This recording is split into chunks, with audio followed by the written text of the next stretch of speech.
मित्रांनो, 1 एप्रिलपासून पॅन कार्डचे वापर आणि मिळण्याबाबत काही महत्त्वाचे नियम लागू होणार आहेत. ते आपण आजच्या व्हिडिओमधून सोप्या भाषेत समजून घेऊया.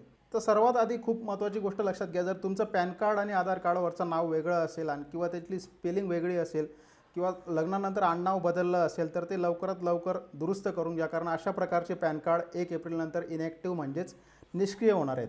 आता वळूया आपण व्हिडिओच्या मुख्य विषयाकडे, म्हणजेच पॅन कार्ड मिळणे आणि वापराबाबत कोणते महत्त्वाचे नियम लागू होणार आहेत ते आपण जाणून घेऊया. 1 एप्रिलपासून केंद्र सरकार पॅन कार्ड अर्ज प्रक्रियेत मोठे बदल करणार आहे. आतापर्यंत पॅन कार्ड मिळण्यासाठी आधार कार्ड हे पुरेसं होतं, पण आता जन्मतारीख किंवा ओळख पटवण्यासाठी फक्त आधार कार्ड चालणार नाही, तर त्यासोबतच तुम्हाला ड्रायव्हिंग लायसन्स, वोटिंग कार्ड किंवा 10वी बोर्डाचा दाखला यापैकी एक किमान कागदपत्र सादर करावे लागेल. यासोबतच आर्थिक व्यवहारांमध्ये काही महत्त्वाचे बदल करण्यात आले आहेत. जसं की आतापर्यंत दररोज 50,000 रुपये किंवा त्यापेक्षा अधिक व्यवहार केल्यावर आपल्याला पॅन कार्ड दाखवावं लागत होतं, पण आता यापुढे एका आर्थिक वर्षात 10 लाख रुपये काढले किंवा जमा केले तर अशा व्यवहारांसाठी पॅन कार्ड देणे अनिवार्य असणार आहे.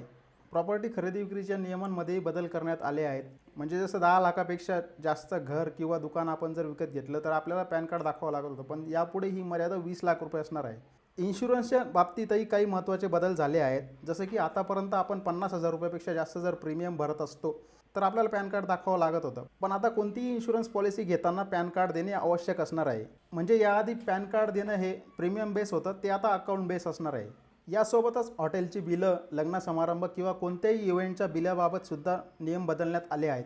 आतापर्यंत आपण 50,000 रुपये किंवा त्यापेक्षा जास्त बिलावर आपण पॅन कार्ड देत होतो, पण आता यापुढे ती मर्यादा 1 लाख रुपये असणार आहे. म्हणजे 1 लाख रुपयापेक्षा जास्त जर तुमचं बिल झालं कुठल्याही इव्हेंटचं किंवा हॉटेलचं, तर तुम्हाला पॅन कार्ड देणं अनिवार्य असणार आहे. एकंदरीत या नवीन नियमांमुळे छोटे व्यावसायिक आणि जे काही छोटे आपले व्यापारी ज्यांना रोज रोज पॅन कार्ड द्यावं लागत होतं त्यांच्यासाठी लहान व्यवहार अधिक सोपे आणि सुलभ होणार आहेत.